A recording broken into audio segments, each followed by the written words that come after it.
Hey, what's up, everybody? It's Caleb here with a new recurring co-host, Jonah. What's up, guys? And today we're going to discuss how the dating market is becoming harder for Christian men. Worse than finding a good car in Marketplace. Yes. Yes. So, yeah, how do you want to start this off? Do you want to start off with masculinity, with general statistics? Let's start off with masculinity. Okay. So I think in order to have a conversation about something, we need to define the thing first that we're talking about. So I've been thinking about, masculinity for quite a while. I've been writing a book, if you want to call it that. Pretty much just writing down thoughts, observations, things that I kind of come up with and hear about, and I just compile them into one document. And it's been kind of a collection of, like I said, just thoughts, cultural issues that I notice. And masculinity, without even really planning it, because this was kind of a spur of the moment thing that I started doing. I was in Florida one year, and I'm like, you know what? I should really start trying to organize my thoughts to become not only a orator, a better speaker, but also just organizing my thoughts for my own good. And out of nowhere, it started to manifest itself in the form of discussing masculinity. So masculinity is an interesting thing. I mean, there's stereotypical masculinity where it's like, big arms, tight abs, drive either a big truck or a sports car, and do manly things like chop wood, shoot guns, host a podcast, things like that. And don't get me wrong, there are, aspects to that are true. But I think what it really comes down to is character. Far and away, that's the biggest thing, is character. So really, what does masculinity look like in terms of character? Strong emotionally, especially for the sake of women. And people say this is probably going to be the first controversial thing out of many that I'm going to say in this episode or over my career here, that people say men should cry more. Men should show their emotion more. And there are certain instances where it's okay for men to cry, like losing a family member, losing a loved one, losing a father, losing a mother, sibling. Watching Titanic, that's a good one. And there are, in all seriousness, there are like good reasons to actually cry. However, you can't let your emotions get away from you. You need to keep a tight rein on your emotions for the sake of women, because women have a proclivity for higher levels of negative emotion than men. And that comes in negative emotionally or mentally. So they're more prone to, you're saying, feeling more negative emotions or following more? Yeah, so feeling more negative emotions, having negative thoughts about themselves and self-image issues. Okay. As well, just general like depression and anxiety. Women are much harder on each other than men are to women, and that's something I don't think people really talk about. They're much more critical of each other than men are of them. And it's not, contrary to popular belief, it's not toxic masculinity that's hurting women as much as is being reported. Or I'll get into toxic masculinity in a minute, but it's women who have a proclivity for higher levels of negative emotion. So men therefore should be a shelter in their storm, in their mental storm, in their emotional storm. If your wife or your girlfriend is going through something and she's really having a hard time emotionally, maybe she's angry, maybe she has some, this isn't a knock on women, by the way, but maybe she has some irrational feelings. You can't hop on that bandwagon and get an emotional with her. You should be strong for her sake, even though it might, when someone you love is hurt, it almost like a piece of you dies, and you want to let it out. But for the sake of that person, for the crisis that they're going through, for the love of that person and for the love of humanity, be strong. That's some advice that I got from, Candace Owens talked about it, and of course Jordan Peterson. Just be strong. And Jordan Peterson, he's an emotional guy. Like, Right. you'll watch an interview, and he'll get choked up talking about the despair that young men are in nowadays. So yeah, the first one I would say is be strong emotionally for the sake of your woman. Yeah, I've heard it said like her emotions can be kind of like the storm, and Mm-hmm. you're supposed to be the mountain. Yep. And if it might rain on the mountain, it might storm on the mountain. It might be windy, maybe it snows, but the mountain never moves. Right, right.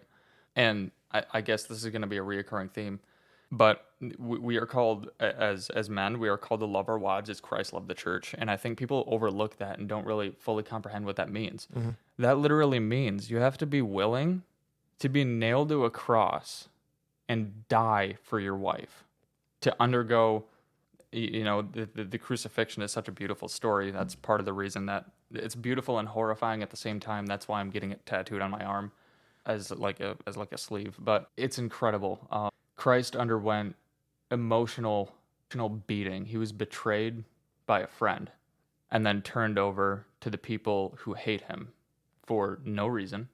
And he was convicted guilty for no reason, completely betrayed by everyone around him, by the very people that were chanting, "This is our Savior," like 1 week prior, right?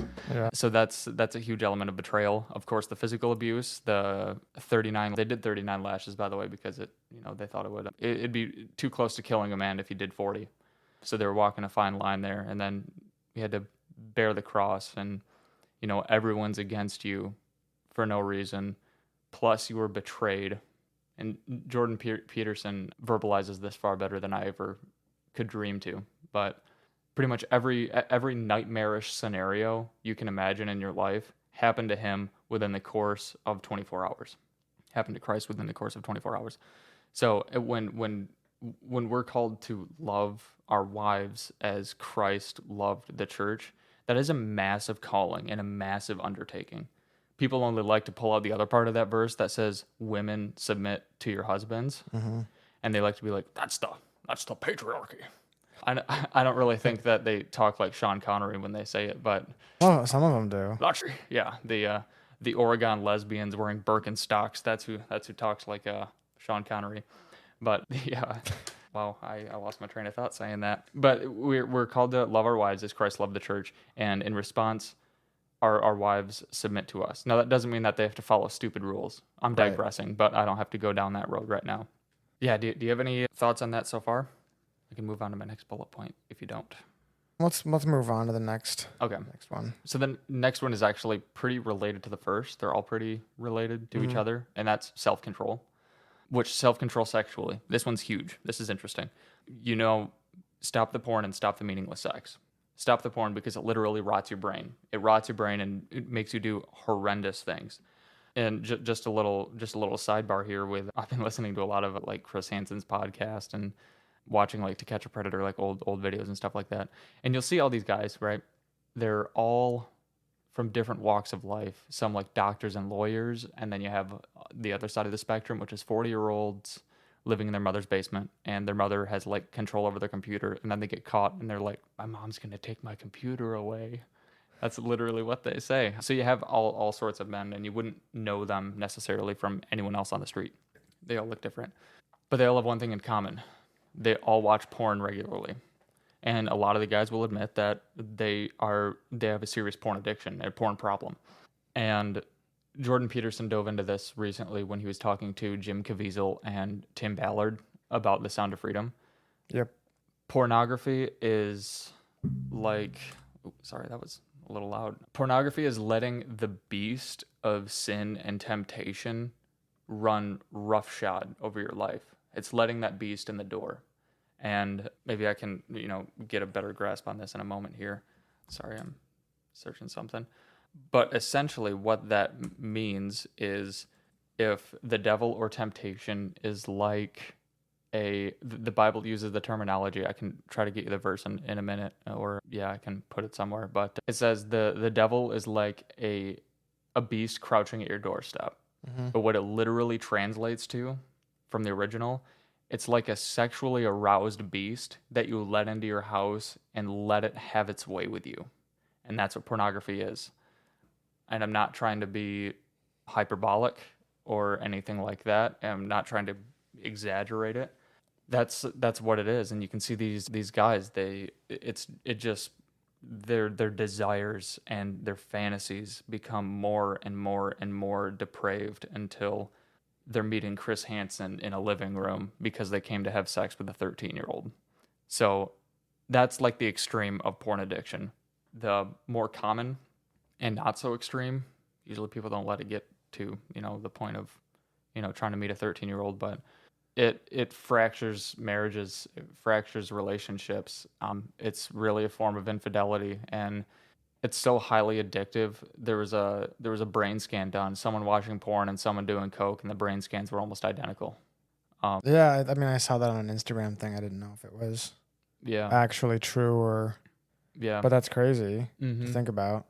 And I agree, it's definitely like actual infidelity. Like I would consider it cheating Yeah, when you're in a relationship. And that's absolutely. why, I mean, that's why I advise, I mean, not only to quit it, but like young men and men in general to just be completely done with it before you decide to get into a relationship. Absolutely. If you can't sort that issue out before you're in a relationship, you're not going to be able to sort out any meaningful problems in the relationship, and that's my opinion, and that's kind of what I've seen in the past with, my friends' relationships, and seeing things from a third person perspective can really put things into perspective, can make you see things a bit clearer. So yeah, drop that and drop the meaningless random sex if you're engaging in hookup culture. For one, I read a book, I read a book on like ditching sexual addiction. I read it with a group of guys from church, and it described having sex, especially random sex, as a soul tie, because it's a spiritual experience, manifests itself physically, and essentially every time you have sex with someone, it's like your soul ties to that person, and you die a little bit inside. Mhm. And that needs to stop. If you're hoping to get into a meaningful relationship and get married, that needs to stop, man. I mean, Plato touched on this, but it's also just common sense, and a lot of other people touched on it, which was if you do a pleasurable thing enough, it will soon become not pleasurable because you're just desensitized to it. Mhm. And then you're going to chase the next thing, and then the next thing, and the next thing the beast has had his way with you. And if you want a relationship or a marriage to last, don't have sex before marriage. It seems like I can't quite nail down the correlation exactly, but people with good relationships and long-lasting and strong relationships have not had sex before marriage. That seems to be what I've noticed. They they stay celibate until marriage, and that's psychologically that's also proven to be better. You view your partner or your wife, your husband differently if you keep sex within the bounds of marriage. You view them more as a human being and a life partner rather than you do an object for your pleasure. And obviously, if you view anyone as an object of your pleasure, whether it be your wife, your husband, anyone, you are committing the sin of lust. It's removing the pleasure from the person, removing your own hedonistic tendencies from the person. So you turn you. Sorry, I'm just riffing right now, but yeah, you take pleasure in your own pursuit of pleasure rather than being with that person in their entirety. So there is some Christian sections of people that say that actually like lusting after your wife Mhm. after you're married is okay. So how would you go about? And I mean, I've heard it and I thought, oh, okay, that makes sense because we're married. It's okay to. I heard that too. And yeah, that's incorrect because lust in and of itself is a sin. And Yeah. I think if someone says like it's okay to lust after your wife, you're unclear on what the definition of lust is, my friend. Yeah. Because what lust is removing the pleasure from the person. So taking your wife, you're married. I don't know. I'm sure kids don't listen to this podcast, but you say to your wife like, I'm very drawn to you. I'm very attracted to you. I'm so much attracted to you that I think we should, you know, get it on, if you will. And that's good. You should be attracted enough to your spouse that you actually, want to sleep with them.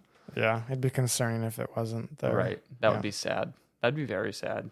But once you remove that and just you see your spouse not as like so attractive you want to sleep with them, but as just a way for yourself to get off, that's when you start committing lust. And that's when you turn your own wife into an object for your hedonistic whim. Mm-hmm. So I think when someone says that, they're unclear on what lust really is. Gotcha. Yeah. Another question is, so obviously we all know that pornography is an issue. Mm-hmm.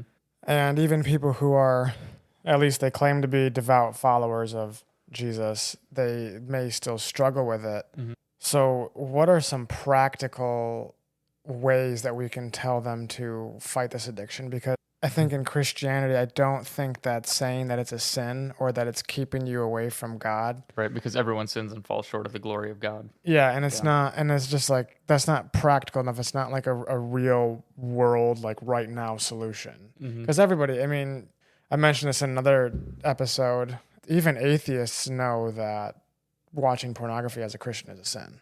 So Christians know this too. What are some practical ways? I mean, I have some practical ways too. I was just wondering like if you had any.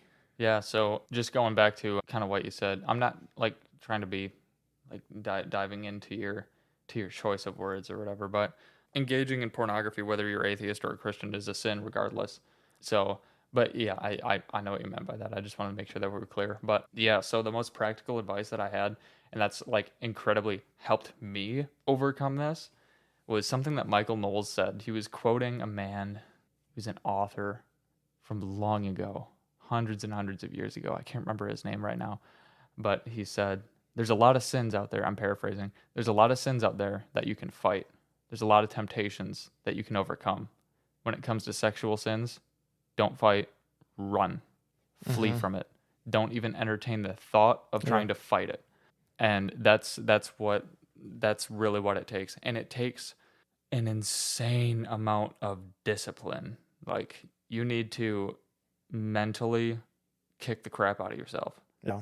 You have to be, don't be so hard on yourself where you're condemning yourself, like you're essentially sentencing yourself to an eternity in hell. Don't do that. That's not productive.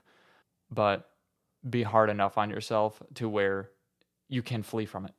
You can still have that discipline and that self-control and that strength to run from it, not to fight it, but to run from it. That's the biggest thing. And they make like software blockers and everything like that. I'm sure you've heard of them, that you can like install on your devices and stuff like that. And that's supposed to, block, not just block like any sort of like websites, but also notify someone that you like approve. So it can be your wife, it can be your buddy, whatever, and it will notify them when you've searched for key terms across the internet. So it's like an accountability thing as well. That's pretty cool. I haven't done it personally, but I know people who have, and it tends to it works. But I also read some books on it, and just learning more about the beast that you're trying to overcome, that helps a lot. Not to, like I said, not to fight it, but to run from it. Learning its natures, learning the nature of pornography, its pharmacological effects on the brain, its physiological effects on the body, its mental effects, that can definitely help you overcome it. I think that's all I got on that. Okay. Some of mine are actually a little bit more, I would say, of like superficial practical ways that are good to get you started, but you don't want to make these things your God. Otherwise, you're just white knuckling it for the rest of your life, and that's just not going to sustain you long enough. But to kind of like kickstart fighting the addiction is, I heard a quote, I don't know who it's from, but it's like, a man who chases pleasure lacks purpose. Yeah. So when you're coming home and you're just bored or you're not working or whatever, I mean, that's like, it's, who else says it? The idle hands do the devil's work. Yeah. Yes, sir. So it's like, if you start focusing on like your passions or working out or hobbies and stuff, it's like it kind of just starts to fade, because first of all, you're doing something different. You're not just sitting there dwelling on it. Right. And you're also running from it. Correct. The other one, this one's very superficial, but it does kind of work. Okay. Is like, sexual discipline is very attractive to women. Absolutely. And dude, I have a bullet point on that, but you keep going. Okay. You're on a roll. It's like, I almost feel like they have a sixth sense where they can see it in your eyes when you like either are watching it or not. Because when I stopped watching it, because I also struggled with the addiction for years. It's like, when I stopped watching it, it was way easier to talk to women. It wasn't like weird. Like, before, I'd get like really nervous and like freak out. Yeah. And then when I quit, it was like, oh, I can actually make eye contact with even like random women at the gym or just walking in the store. Like it's not weird or didn't make me freak out Yeah. like it used Yeah. to. Yeah, that's one like mental effect of it, I guess, is it's that guilty conscience, I think. And once you get rid of the source of the guilty conscience, lo and behold, there's no reason to feel guilt anymore about it. Right. Who would have thunk it, man? But no, that's pretty good. And I think yeah, too, like keeping busy, like Hmm. you know, using your hands, doing something, even if it's like playing with a fidget toy. I mean, you're gonna look like a meth head, dude. But Yeah. you are really, you are, Yeah, it's yeah. true. But no, man. I mean, if I'm really open and honest right now, and I hope all 30 of our listeners are not terribly judgmental, but if for every time that I was sexually tempted by either porn or sex, and I played guitar for every time, I'd be the best guitarist in Grand Rapids if I just dedicated that time, dude. Oh my word. Yeah. Yeah, no, once you ditch that too, and you see yourself like, wow, like I was a junkie, dude. Yeah. Like it's eye opening and it's disturbing, and it makes you hate the sin even more. And that's one thing that I wanted to touch on too, while we're on this topic of like lust and such. I was with some buddies, and this was after I was already involved in some church groups, reading through these books that help overcome. Actually did like 3 books how to like overcome like sexual temptation and pornography use and sex addiction and stuff like that. And I was with a buddy, a couple of buddies, and one of them was like pulled out his phone. He had Instagram pulled up, which by the way I deleted for the exact purpose that we're talking about right now, because it's become straight up porn. And Yeah. this is a topic for another time, but also child porn. And he like shows me this picture. It was like this girl in a bikini, nothing terribly special. And he was like, dude, isn't that hot? And I'm like, I don't know about hot, but it sure ain't beautiful. He's like, dude, what are you talking about?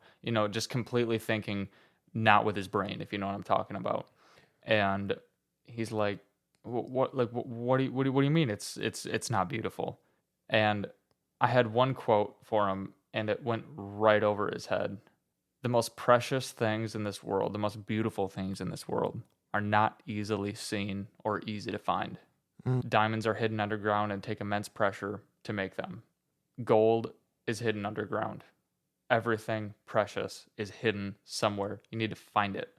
And that went over his head. He's like, dude, this isn't that deep. And I'm like, dude, it's pretty deep. Once your eyes have been opened, you're going to look at that same picture and be like, that's ugly on a whole new level. It literally, like, you really need to ask God for the Holy Spirit to change your eyes and to change your brain and the way you see things and the way you think about things.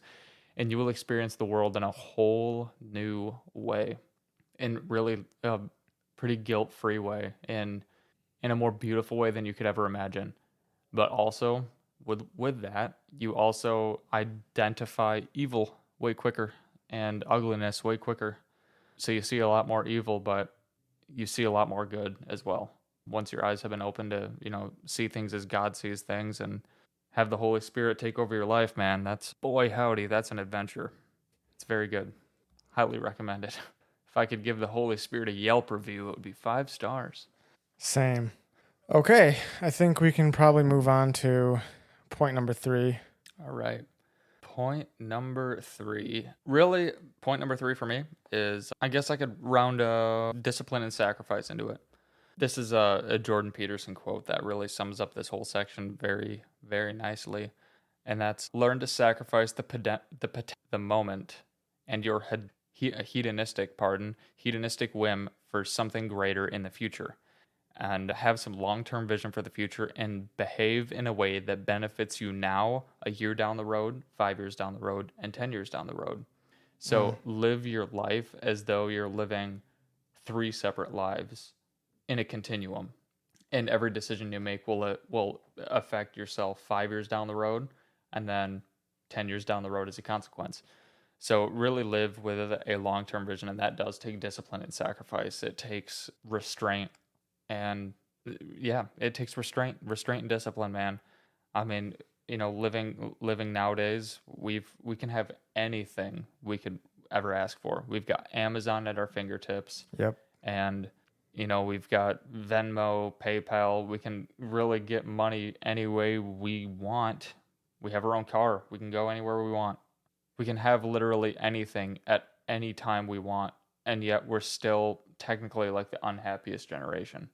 Yeah, I mean, we've talked about this on other episodes, especially with Ethan, it's like the instant gratification. Yeah, which I struggled with for a while, dude. You just ask my parents, man. I was like a little demon kid when it when it came to instant gratification, man. I'd get something in my head, and I was like one of those. I was almost like a little autistic. I'm not gonna lie. I'm not autistic, but it was close, man. It was like once I get my mind on something, I never let it go, and I wanted that gratified. And you wanted like the thing or whatever right now. Exactly. Yeah. The behavior of an addict in its infancy. And I think that's kind of where a lot of those addictions stem from. Is just the instant gratification, that free dopamine that everybody's so used to getting. And obviously we don't need to go back into it, but pornography definitely gives you that free dopamine right away, and so it ends up making you more depressed and less disciplined and all, but just everywhere. Yeah, I mean we've got internet and the Amazon. We've got the internet and Amazon at our fingertips at all times, 24/7. We can literally find out anything we want. We can buy anything we want. We can look at anything we want. We can satisfy whatever based and disordered desires we have whenever we want to. And something tells me that that's not a recipe for happiness. No, because it's not really, nothing's really earned. No. Like you didn't go on like a journey. Right. To get something. Right. And that's... Sorry, that reminds me, I'll make it really quick.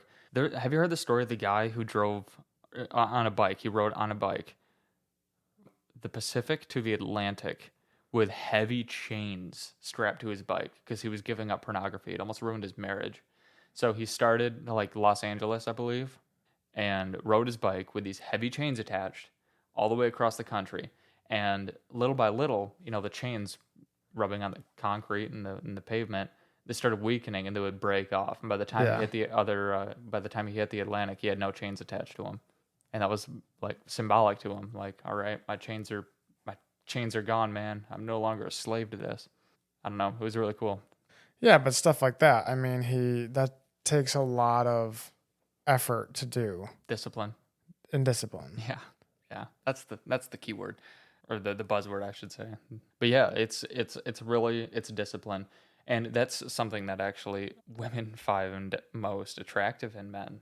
I'm getting a little ahead of myself in terms of my outline here, but it's a man with strong convictions and beliefs, bravery with a protective instinct, leadership, discipline, and this is a quote from the thing, being a man. And the quote, women love men who do manly things. Stop doing yoga and go play a sport, hit the gym and get dirty. Well, I mean, that's like you mentioned the gym, that takes discipline. Yeah. They can see the discipline when you have, not that you need like giant arms or whatever. That's not what is attracted to them initially. It's like the discipline that it took to get there. Right. They can see through the physical to the metaphysical. Yes. Yeah.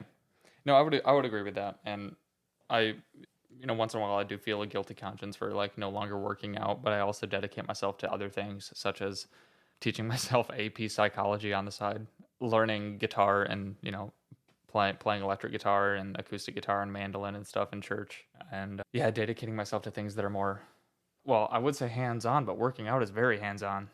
Got to get the hands on them weights to get them gains. But yeah, yes. I think my workouts are more mental. I think trying to sharpen my ideological weapons. Well, yeah, I mean, playing an instrument takes discipline, and then like being competent on it takes discipline, right? That's true. And same with the AP psychology. To know something about it takes discipline to study. Yeah. You can't just... Dude, some of those chapters, it would be more interesting to, just watch paint dry for hours. That's a pretty big claim. It is. It is. And I know if any psychology nerds hear me, they're probably gonna have my head for this, but psychology can be pretty bloody boring, man. It's not necessarily all interesting and, all roses and Jordan Peterson. But yeah, no, that you're right. That does take discipline. But another aspect of discipline, I'm just moving on here, is this is something that I struggle with for sure, and maybe you do too. From what we've talked about before, I think this would relate to you. Learn to be confrontational enough to be dangerous. So don't just kneel to someone who disagrees with you. Disagree back. Actually hold yourself up to your convictions. I don't mean go out looking for a fight, but Right. If an argument arises, arise to the occasion with it, man. Like stand your ground. Don't let yourself be walked upon, and stand up for yourself and your beliefs. Get comfortable with being uncomfortable, that's definitely something that you've kind of overcome, and I'm still working on that a little bit. Yeah. Well, I mean, it's hard to do that. Yeah. Like it takes a lot, and it takes years too. It's not just like something that you wake up and all of a sudden you're ready to do this. It takes years of trying it and failing at it and having those scary moments, because being uncomfortable is obviously that word. It's uncomfortable. Yeah. Right. Yeah. I just lost what we were talking about. Be dangerous for Oh, yeah. So how is that? Because I kind of understand how it is, but how is it attractive to a woman if you're a guy? I don't think women like seeing men laying down unless they're incredibly manipulative women with narcissistic or sociopathic tendencies. Yeah. So, boy, this could really get me in trouble, but I'll keep it vague. I've seen a man being manipulated so heavily by a woman that I no longer recognize him. And let's just say I knew him for my entire life. I've known him for my entire life. I still know him, in fact. Yeah, that's more common than you'd probably think. Yeah, there's a lot of guys that just cave into. And if I'm completely honest, I'm single right now. You're single right now, and I don't want any of the listeners to think that we're just speaking with high amounts of ultra crepidation. But I mean, like we don't know what we're talking about or anything like that. But that freaks me out when it comes to a relationship, because I was able to spot it with two of my friends actually. Now that I think about it, it was one friend. He got married, and it was literally the wedding day, like 2 years ago was the last time I saw him. And we were like brothers, I would say. We did everything together. We went to see Metallica together. Like, oh yeah, you're brothers. Oh, dude, that'll make you brothers out of anyone. But I've seen it happen to two people, and I'm not gonna lie, dude, that freaks me out. That freaks me out a lot, because I'm like, yeah, okay, I could see it when it wasn't me, but will I be able to see it when it's me? Yeah, that's because I don't want what happened to them to happen to me. Because with one, or for sure with one of these women, she hid who she was from my family and from, I think, her husband for so long that we were under her spell, man. Like, we thought everything was cool. We thought it was all Gucci until a switch flipped maybe like 5 days prior to the wedding, and the true colors were shown. I think the beast inside her sort of bared its teeth, and it's never been the same since. So be watchful for that. Be confrontational, because if you are confrontational, no matter with who, that's not going to happen to you. Right, because if you're confrontational with somebody who is manipulative, they're probably just going to be like, I can't change, like, trick this guy. Exactly. And I'm still trying to keep it vague. It's probably obvious by now, but this man, who I've known my whole life, has always been very confrontational with me. Always been very confrontational with me. Very low in agreeableness. And something flipped in that. And I think, what is the phrase? Is it love blind? Is that what it's called? Like love? I don't know, but I know what you're saying. Yeah. It's enough to pick up the clue of what you're trying to say. Yeah. And I think he was under a pretty heavy dose of that, which makes sense why, everyone else in the third person could see what was going on. Even like friends and family could see what was going on. Yeah. And it didn't work. Our efforts to, maybe have him think a little longer on it. didn't work. So in the end, if I mean, if you look at it from an unsympathetic point of view or a more cynical point of view, the bed that has been made is now being slept in, if you know what I mean by that. But yeah, so I would say be confrontational, especially with other guys. I don't think women really like guys who, if once their viewpoints or whatever are challenged, or they're being asked to do something that they don't necessarily believe in, and then they just do it anyway. I don't think women really see that as a very promising provider or protector. Right, because like she's not thinking this consciously, but when she sees that kind of behavior, it's like, oh, he's not standing up to either me or them. So what's going to happen when a real threat is, Right. you know? Exactly. So be confrontation, kind of turn yourself into a weapon, whether that be like mentally or, learning how to like stand up for your beliefs, or standing, or whether that be physically. Train yourself, martial arts. I'm not into martial arts, but I am, if I may say so myself, at the risk of sounding arrogant, not bad with guns.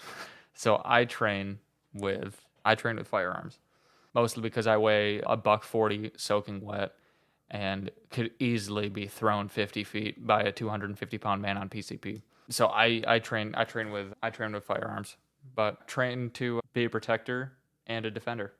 Agreed. Yeah, those are kind of synonyms, but I went with it. I like it Thank you. a lot. I'll put it on a T-shirt, and that'll be our podcast T-shirt for our podcast with no cameras. We can do a visual gag on an audio podcast. Just for the two of us. Just the two of us. Makes me think of that song. Just the two of us. So, and I have some. I'm sorry, I'm kind of going on. Do you have anything else that you want to touch on? Because what I'm getting into next is like Bible verses that really encapsulate manhood, masculinity, and by the way, for our listeners, you can't see this because, again, audio podcast, but I have a Greek word on my arm. I don't know if I showed you this, Caleb. It's pronounced, and did you? Never mind. It's pronounced andries, and it's found in 1 Corinthians. Oh no, I should know this. It's on my body. It's either 16:13 or 13:16. 1 Corinthians. Dude, you got to know this kind of stuff. I know, dog. dude. It's permanently on my arm, and I can't even bring it to my tongue. I'm about to tell you though. This verse. Okay, so it's 1 Corinthians 16 verse 13. Oh my gosh, I don't know why I'm searching this. I literally put it in my document. I don't know, Caleb. I'm getting a little frazzled. Okay, 1 Corinthians 16 verse 13 through 14. Be watchful, stand firm in the faith, act like men. And that's what this Greek word means. Another synonym that it's been translated into is be courageous. The Greek word andrizomai literally means act like men, be courageous, be virtuous, and be dependable, be reliable. Yep.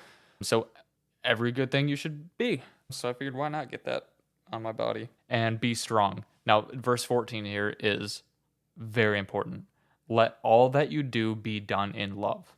You can't just be a monster all the time. You need to be chivalrous. You need to be a warrior in the battlefield, a warrior in the world. And you need to be a loving and gentle husband and father, or a boyfriend. You need to have that sensitive side to you too, that nurturing side. And 1 Timothy 2 actually has a really good verse in here. So verse 7 says, this is Paul talking to the Thessalonians and the ministry going on in Thessalonica. But we were gentle among you, like a nursing mother taking care of her own children. So being affectionately desirous of you, we were ready to share with you not only the gospel of God, but also our own selves, because you had become very dear to us. That was verse 7 and 8. And then later in the verse 11, for now, no, that's not what it says. For you know how, like a father with his children, we exhorted each one of you and encouraged you and charged you to walk in a manner worthy of God, who calls you into his own kingdom and glory. So those are the two things that masculinity needs to balance, which is being loving and nurturing, being affectionate, and being close to people, being gentle, but also having the discipline and the confrontational nature, I should say, being low enough in agreeableness to be confrontational, to charge others with responsibility, to, call you on your missteps, to, call you out when you screw up, man. People say that, when it comes to some of these social issues today, like, God is love, Jesus is love. Just, I'm like, yeah, okay, yes, absolutely. But Jesus wasn't non-confrontational. He wasn't a pacifist. Right. He literally went raging in the temple with a whip. With a whip and flipped the tables. Yeah. He wasn't non-confrontational. If you were wrong, he called you out. I mean, the woman at the well, hanging around the well at noon, which significance is like, the women at the well usually went around 6. At noon was like high traffic through the city, so she wasn't really there for water. She was there to meet someone, meet anyone, meet a man actually. And so she was kind of, one might say she belonged to the streets. And Jesus called her out on that. He kind of proved to her that he was the Messiah. And she said, wow, this is incredible. And Jesus said, yeah, go tell your husband. She was like, I don't have one. He said, yeah, I know. You've had 2, and the man you're with now isn't even your husband. And that shocked her. Pretty much, he called her out for sleeping around. And just goes to show, Jesus wasn't a pacifist. He was confrontational, man. He will call you out. He will be loving toward you. I mean, he's not going to curse you out and condemn you like he did the fig tree, but he will call you out in love, and he will hang around you. He dined with sinners, but he didn't affirm the sins of the sinners. Right. He called them out. And that's something that we need to, as Christian men, we need to do it more. Yeah, don't be such a pacifist. Take courage, be like men, and fight, says 1 Samuel 4, verse 9. Yeah. I think that is kind of a bit of a problem in the Western church, is the passivity, because you'll have times, I've heard it preached at multiple different churches on YouTube, where it's like, oh, it doesn't matter what you've done, God will always love you. And I mean, that's a true statement. I can't say they're lying, Mm-hmm. but if that's all you're ever preaching and that's all people ever hear, where's the initiative to change? Right. It's like, it's not strong enough. Mm-hmm. It's just saying, oh, God will love you no matter what you do. It's like, okay, well, I can go mess up again. Right. When in reality, Right. it's like, if you're addicted to a certain sin, such as pornography or something, since it's on that podcast, on this podcast, Mm-hmm. I don't think you're going to necessarily get to heaven if you're living in addiction. Obviously, as you come to Jesus, it starts to fade and fade and fade. And there's, that was a great question I saw on TikTok. By the way, my TikTok feed, based. It's conservative content, a lot of Christian content, and memes and music and stuff like that. So it's none of these ridiculous dances or Dylan Mulvaney or anything like that. Dude, but that's what we want. That's what from you. That's what from me. Yeah, we want the dances. Okay, well, anything for you, Caleb. I'll get right on that. Thanks. You're welcome. Anytime, man. I saw this guy on TikTok. He was asked a question: if you die before you've gotten a chance to repent or to ask for forgiveness for your sins, will you go to heaven? And the answer to that is simple yet not so simple. I think yes, for the most part, you will. If you've accepted Jesus Christ into your heart as the Lord and Savior of your life, and you have no other gods before him, and you fully put your life in Jesus' hands, yes, I would say you would. But there's also a caveat to that, where if you say that you're a Christian and you live in live in sin, whether that be pornography, sex, any sort of licentiousness that your whims desire, I think you need to ask yourself how close you really are to God, or how close God really is to you. Mm-hmm. Because if you've truly accepted Jesus Christ into your life and into your heart, your life will change as a result of that. Yeah, for sure. Now, you still have to want it. You still have to want to pursue virtue and to be better. But, yeah, you can't just sit there and right. pray and have it magically Right. you know. Right. Yeah. There is still effort, but like I was saying earlier, your perspective changes, your worldview changes, everything in your life will change, and it will be miraculous, but it's not going to be what everyone thinks, which is like your life just becomes sunshine and lollipops. No, your life becomes pretty hard because once Satan realizes that you're becoming dangerous to him, he will cut you down. He will try to cut you down. So your life is going to get significantly harder. But, maybe find that sort of thing kind of fun to give the finger to Satan every once in a while. But I think if you've given your life to Jesus Christ fully, your life will change. And if I try to put myself in this pair of shoes all the time, like if I was on my deathbed, would I be confident that I'm going to heaven and I'm gonna meet my Savior at the pearly gates and he's gonna tell me, well done, good and faithful servant? Yes, I am confident in that. And if you put yourself in that instance, like say you're on deathbed, hooked up to an IV, doctor's giving you like 6 hours before your heart just stops, and you pass into the next life, and you have no idea what that's going to be. If you're uncertain about that, you should do some reevaluation real quick. Like you should honestly just pray your heart out and ask for Jesus Christ, ask for the Holy Spirit, and everything that's asked with an earnest heart will be given. So that's really the best advice I got. Did I answer the question? If you will go to heaven if you have an unrepented sin? I don't really know. It's not worth taking the chance, though. It's not. That's where where I would go with. Yeah. Which is an argument that I use against, some atheists that I might come across, whether it be on Facebook or Twitter or something like that. If you're right, I say this to the atheist, if you're right, I wasted my life. But if I'm right, you wasted your eternity. And that's not a gamble that I'm willing to take, and I'm not sure if anyone else is, if they think about it for longer than 15 seconds. That's a pretty big thing, because us as humans, we can't really comprehend eternity. And that's not something that you want to blow. You know what I'm saying? Yeah, that's true. It's Yeah. not something that you just want to let go. Yep. I think we should probably discuss that on another episode. Sure. Because this one is we are getting a little bit off topic, which is cool, but Sorry. Yeah. we are at about an hour. Did you have any more, or are we able to? All the other stuff that I have is gonna digress further, which is the pharmacological effects of birth control on the human brain, the brain of a woman. Well, I think we should save that for the next time, because we're at an hour, which is pretty nice. That's pretty good. That's not bad. Thank you, everybody, for listening. We hope you have a great rest of your week, and we'll see you next time. See ya. Bye.